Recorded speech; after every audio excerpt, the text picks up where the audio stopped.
Okay, let's just dive right into this. Welcome to The Explainer. Today, we're unpacking a deeply moving, critically acclaimed piece of work. We're looking at a comprehensive summary of Hua Hsu's Pulitzer Prize-winning memoir, Stay True. We've got a beautifully structured slide deck prepared that will walk us through this profound journey of identity, youth, and ultimately loss. So let's get right into it. Hua Hsu's Stay True is a memoir that seamlessly blends cultural criticism, immigrant identity, and the raw, unedited intimacy of friendship and grief. It's written with the precision of a literary scholar, but also the vulnerability of someone who's still actively haunted by loss. The book traces Hsu's college years at UC Berkeley back in the 1990s, his unlikely friendship with a guy named Ken, and the really tragic aftermath of Ken's death. What's so fascinating here is how it frames the book. It's not just a tragic story. It's this rich, vibrant tapestry of 90s culture mixed with deep personal vulnerability. And this deeper investigation shows us that the memoir isn't just about friendship either. It's about how we literally construct our identity through our tastes, our memories, and our sense of belonging. It explores how grief completely reshapes our understanding of what it means to stay true. So the crucial point to take away here is that this isn't just someone recounting events, right?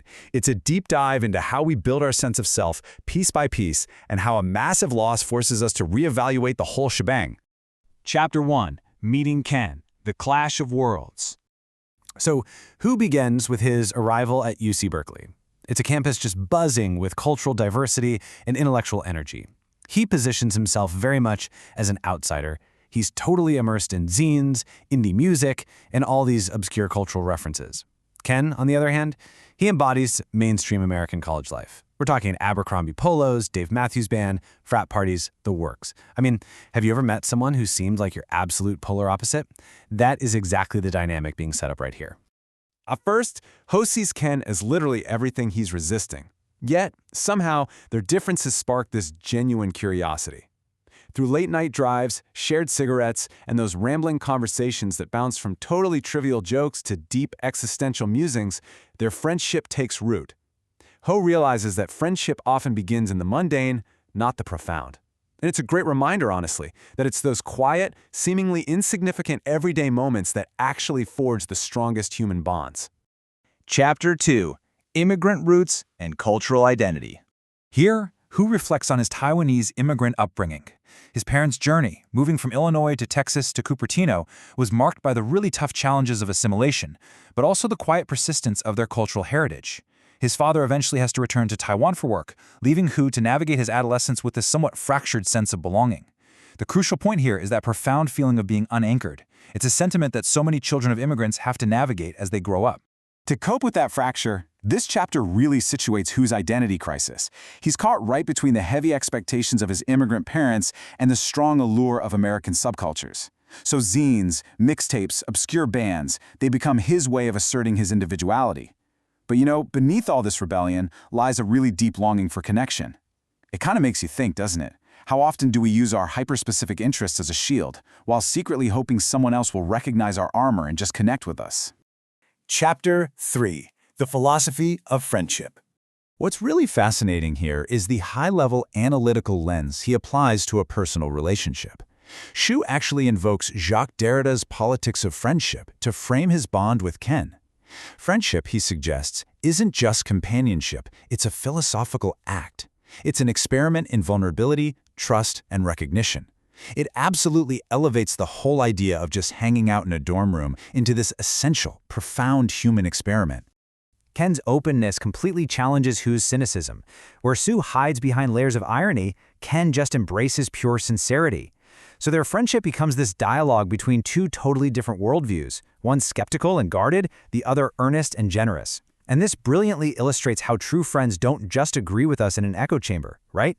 The best ones actually challenge our default settings and make us see the whole world differently. Chapter 4. Taste, Authenticity, and Cultural Contrasts. This raises some really compelling questions for us to think about. Hsu dives deep into the politics of taste. He critiques mainstream culture while fiercely celebrating underground scenes. Yet Ken's preferences force him to reconsider all of that. Can authenticity actually exist within conformity? Can taste be more than just a marker of identity? I mean, we spend so much energy using our music, our clothes, our hobbies to separate ourselves from the crowd. But does that actually make us more authentic? The answer Hsu finds is quite moving, actually. Through Ken, Hsu learns that taste isn't about exclusion, it's about connection. Their exchanges of music and ideas become these beautiful acts of mutual recognition. This chapter really highlights how friendship can just dissolve those rigid boundaries of cool versus mainstream. Connection beats exclusion every single time, and realizing that is a massive breakthrough for him. Chapter 5. The Summer of Tragedy. Here, the memoir pivots sharply and tragically. Ken is murdered in a carjacking. This senseless violence just absolutely devastates Hugh, leaving him drowning in grief, guilt, and so many unanswered questions. Could he have prevented it? Why Ken of all people? It's this sudden, incredibly jarring rupture in what had been such a vibrant story of youth and self-discovery. The psychological aftermath of this event is incredibly heavy. This chapter captures that total disorientation of sudden loss. Memory becomes both a refuge and a complete torment. Who describes that surreal experience of returning to ordinary, everyday routines while carrying this massive weight of absence? So the crucial point we see here is that grief isn't just a feeling of profound sadness. It's a complete disorientation of your everyday life. The world just keeps turning, but your reality has entirely stopped. Chapter 6. Writing as Memorial. Hua Hsu turns to writing, zines, essays, deep reflections, as a way to somehow process this immense grief. Language feels totally inadequate, yet absolutely necessary. Each word becomes an attempt to preserve Ken's presence, to actively resist forgetting him. When you're faced with the unthinkable reality that your best friend is gone, putting pen to paper becomes your only available anchor against the tide of time. He confronts the really painful duality of his coping mechanism and the paradox of memory. It keeps Ken alive, but it also constantly reminds Hsu of his absence. Writing becomes both therapy and tribute, a way of staying true to the bond they shared. It's incredibly painful to dwell in those memories, but for Hsu, it's the only way to hold on to the past and truly honor his friend. Chapter 7. Memory, Belonging, and Staying True. The memoir closes with these beautiful meditations on memory and belonging. Hsu acknowledges that friendship endures in recollection, literally shaping our identity long after a person's physical presence is gone. Ken's influence continues to guide him, reminding him that true authenticity lies not in taste or irony, but in the sincerity of connection. Even in Ken's physical absence, his earnestness and sincerity completely win out over Hsu's youthful irony. And this brings us full circle right back to the title of the book. The phrase "stay true" becomes both a personal mantra and a universal call to action. It's about honoring the bonds that define us, living authentically, and remembering that grief is ultimately inseparable from love. To stay true isn't about being stubborn or unchanging. It's about honoring and holding on to the love that shaped you in the first place. Conclusion. Stay True is a memoir of friendship, identity, and grief, but it's also a fantastic cultural history of the 1990s. It asks us to deeply consider how we construct our identity through taste, how we navigate immigrant belonging, and how we carry the memory of those we've lost. Hu's prose is both intellectual and incredibly intimate, weaving high philosophy with deeply personal narrative.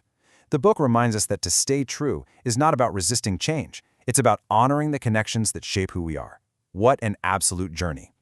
So, as we close out this explainer, I want to leave you with this provocative thought to chew on. Who are the people in your life who have profoundly shaped your identity, and how are you staying true to those connections today? Think about it. Thanks for learning with me today, and I'll catch you on the next explainer.